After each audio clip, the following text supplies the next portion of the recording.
What's your big why for doing this type of work? How did you and your wife, Brenda, decide to focus on marriage relationships?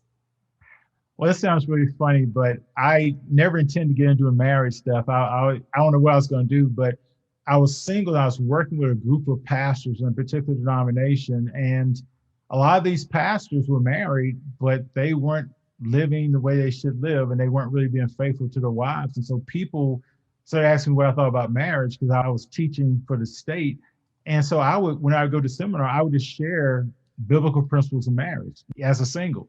And people often say, well, how can you teach about marriage and you're not married? I said, well, I don't have any experience, but I can tell you what the biblical principles are.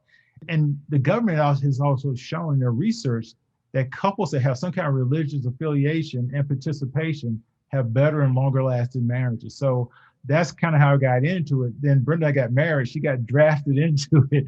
And then I began to learn by experience, but it never changed for me, the biblical principles.